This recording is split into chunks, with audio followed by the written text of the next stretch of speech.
I'm Anna Howard. I'm Harry Howard's only daughter. I'm one of 4 children. I have obviously 3 brothers. I work as a cinematographer, and I'm also a part-time teacher, lecturer at AFTRS, which is the Australian Film, Television and Radio School. Hi, I'm Barbara Buchanan. I was one of the first graduates from the Landscape Architectural course at UNSW in 1978. I worked with Harry Howard for many years, from the mid-1970s to the early 1980s, and I completed a PhD on Harry's life and work in 2009, again here at UNSW. Well, Harry Howard, I knew him very well through work, and he was a great mentor and teacher and boss, and through my research I learned a lot about his life other than what I had experienced myself. Born in 1931 and he died in 2000, and his early upbringing, which Anna knows about, is he lived all his life on the North Shore of Sydney, and he was brought up in the leafy suburbs of Wahroonga and Turramurra, 3 generations there actually, and then continued to live there when Anna was a child. Can you remember?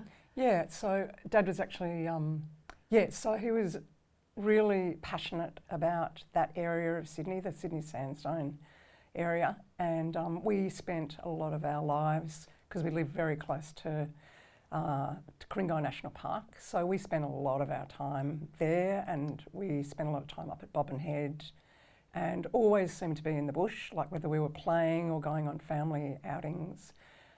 So I guess it becomes kind of part of who you are, and he was pretty crazy about the bush.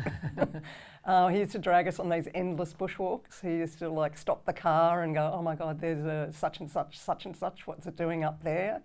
So I guess all in all, like just having that exposure to his passion, I suppose, and also my mother's, and a lot of their colleagues who also lived in the area, and we spent a lot of time with those families also.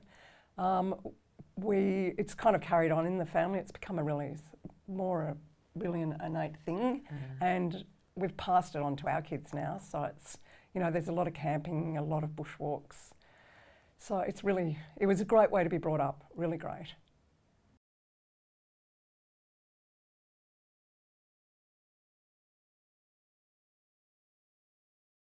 Harry Howard, he studied at Sydney University, and he started off in architecture. He was a passionate modernist.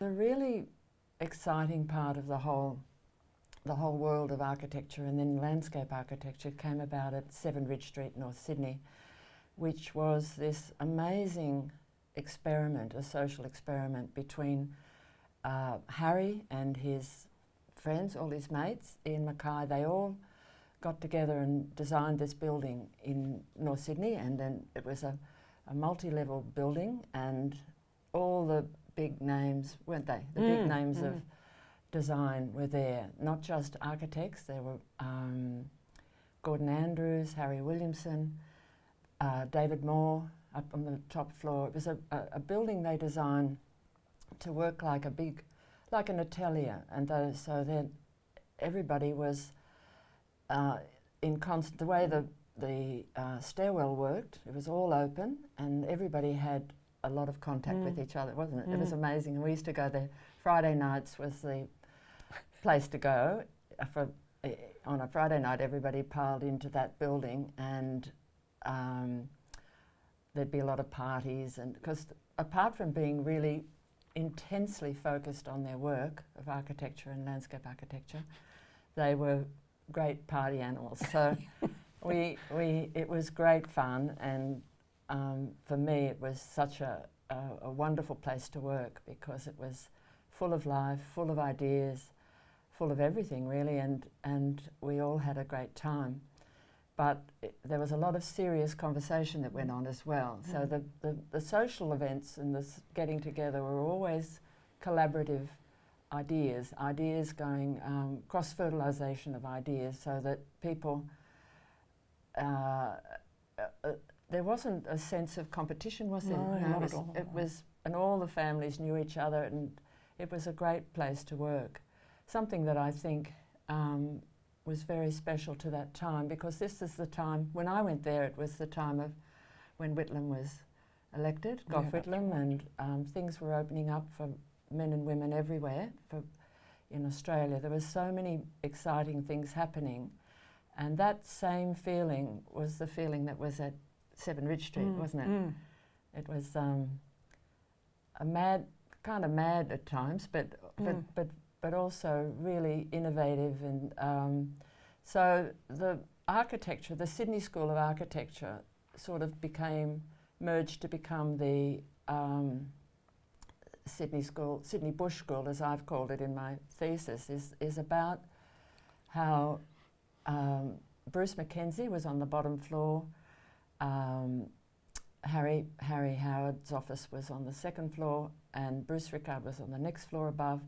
And the fourth person that was part of this group, the Sydney Bush School, was Alan Corrie, who used to work for the Public Works Department, and he used to come across on Friday nights. I think it's important to, particularly for landscape architectural students who might come from all over the world, that the principles that Harry and his the other members of the Sydney Bush School were promoting was this idea that if you look closely at the environment, and if you look at the plants, the animals, the soil type, the materials, local methods of building, if you incorporate all those things, as well as the climate, an awareness of climate, an awareness of how people live, and want to make livable social places, not just places to be looked at, because Harry was all about making places inclusive, getting people to come and spend time together, families, and places that could withstand kicking a ball around. He was always talking about where can kids play, and making them really livable places.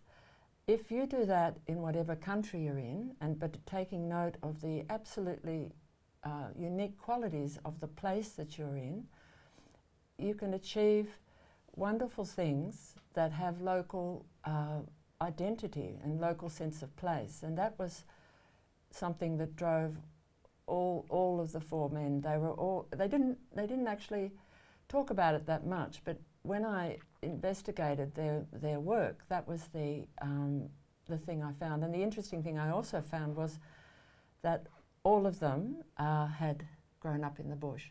They'd all had this experience of being close to nature, and the same with myself, and same with Anna. That when you have that as a child, you can you look for that in your surroundings as you get older. But it can be done in any country. Any designer in any country can make spaces that relate to that particular place where that work is being done. For me, one of the really important things, and it was very evident in Bruce, because we were all very much friends. All the kids were friends. We were brought up together, as I said, so we socialised a lot and spent a lot of time at other people's houses. But in every single house of our family and our friends' families, the outside space was as important as the inside space. So we spent we had a lot of meals outside. We obviously played outside, but it was kind of a bit like the function, the Bauhaus principle, wasn't it? Which form follows function. So really in the houses that we lived in, the bedrooms were very small, so you didn't tend to spend a lot of time inside. Yeah. You spent a lot of time outside. So there were different spaces in the outside areas of the houses which were like rooms, I guess, like outside rooms. So, you could be in this courtyard here, or you could be on the lawn, or you could be, just outside on the terrace, or, it was very, very interwoven. Yeah, and the the inside and the outside. always, and the outside merged completely. Always, and the houses all opened up with big windows and doors and glass, and it was all sort of in it, very much. And lots of sunlight. Lots of sunshine. Winter sunlight was absolutely prime. Absolutely, yeah, which it is now too. Yeah. I follow my son around my house, unfortunately, because someone built next door. But yeah. Yeah.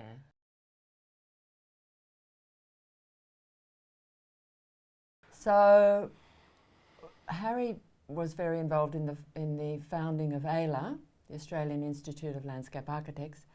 He that was in 1966, along with Bruce Rickard and Alan Corrie and Bruce Mackenzie.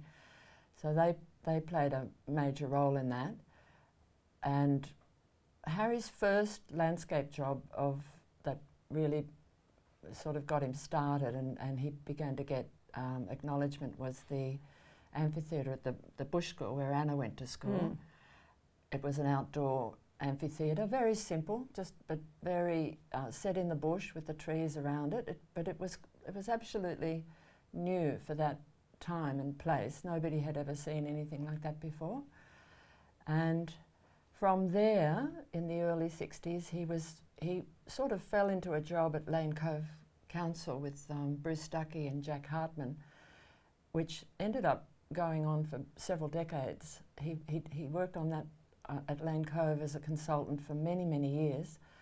And when he started, it was the beginning of the walk-up flats. So all of Lane Cove, lots of it in the early 60s had been transformed with those brick veneer flats everywhere. And there was not a tree around. It was an absolutely terrible place to live. And I remember it very clearly because when I started working with Harry, he was in the process of transforming Lane Cove North and other parts of Lane Cove by, it was a sort of a retrofit of an established suburb. So it became using eucalypts, using local trees, local plant species, and this is work that Bruce Eales was involved in a lot of the time. He and Harry together with just the three. That's the engineer,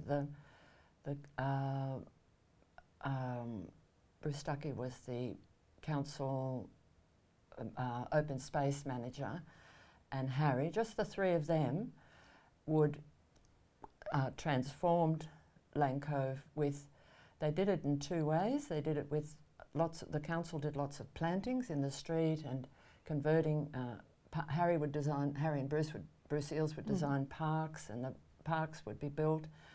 And then the other key component was Harry signed off every new development that had to do with that was any block of flats that was going up. He made them do a landscape plan, and he signed that off. So when you put that together, it's like a tapestry of work, and you put it all together, and they actually transformed a place. And nowadays, I've had students who've said to me, they lived there and they thought it was natural. They just thought it was that's how the place was. They don't realise, they have no idea of what it actually looked like before Harry worked on it. And the second work that Harry's probably most known for is the High Court in the National Gallery precinct in Canberra, and that's I worked with Harry closely on all of that for 5 years, and that was again it was a completely bare site. There was nothing there on the waterfront. The gallery down on Lake Ballygriffin, and again it's now become a sort of an oasis of trees and to frame all of the outdoor sculptures. That's his most well-known work.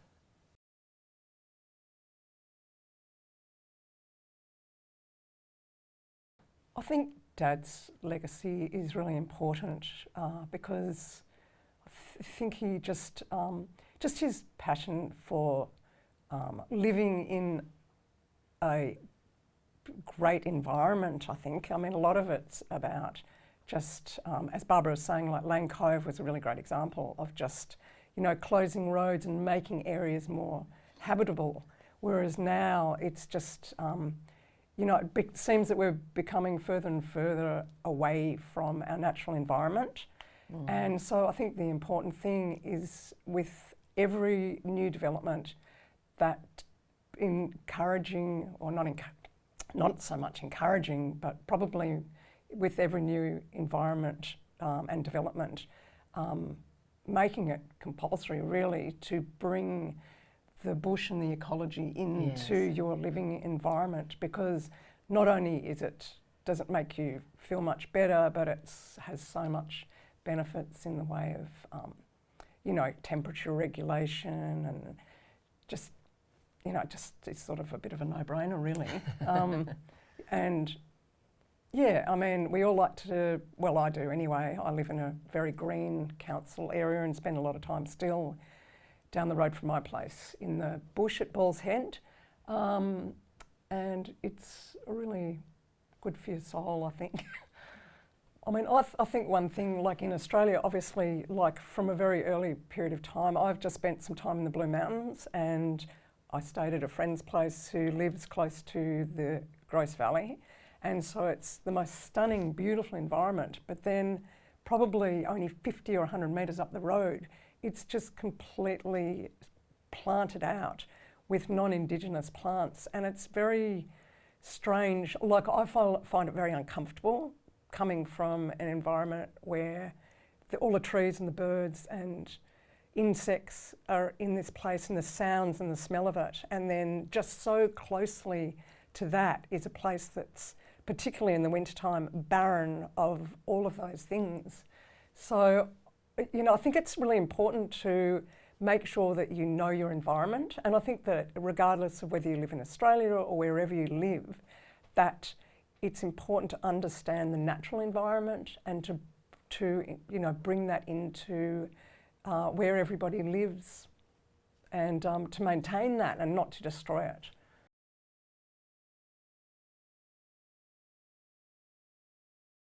I guess the most important element of Harry's designs was trees, because trees often, I've found with students' work, is that often they're not looking at the importance of trees in the way that they absolutely frame a design, or they make the structure, the framework of a design, and all the other qualities of shade and shelter and habitat. And that was a thing that in his work, no landscape was ever without large trees. That was always the first thing he thought about in sort of constructing three-dimensional space outdoors. Our vision for the recipients of the Harry Howard Prize is that their design process should show that they have thoroughly explored the ecological or environmental factors of the site and come up with solutions that are not only aesthetically pleasing, but they should be socially inclusive, and they should invite people in to be really livable places. And when you're looking at plant material, use local plants. Look at what's there locally. Look in Australia, Australian plants, but if it's somewhere else in the world, look at the plants that grow there and what is culturally appropriate, but also that supports wildlife and and biodiversity, and finally that makes a really strong sense of place. I think that what we want to see in the students' work for the Harry Howard Prizes is an understanding of the environment and how we all need to sustain really what's there, and if it's not there, we need to reintroduce it so that where we live is a holistic place for all of us, whether we're animals or whether we're water or whether we're human beings. A friend of mine always says, the world, it's not a triangle. where we're at the top, it's a circle, and we're all in that. Yeah. It just goes around, and we're all part of the same world. And I think we've kind of, a lot of design seems to be detached from the world, and I think we need to refocus on our environment and be aware of it. And that's what we're hoping to see from the students, or at least to give them a reason to think about that. Yeah. Because Harry Howard and his colleagues, their history is not well known, and it's so. They were very early proponents of ecological design, and even in the world, when I looked at the whole world, they were actually very early proponents of ecological design, and I think we can learn so much from them, and we need to learn because of what's happening in the world now with climate change and all the other problems. We need to know what they or to learn what they have to teach us. The Harry Howard Prize has been going for 20 years now, almost 20 years. And in that time, we've met some really fantastic students. The work's been quite different, but the ideas have always fit the principles of why the prizes were set up. And we could see from each student who won the prizes that they had a real passion for the environment and for the Australian landscape.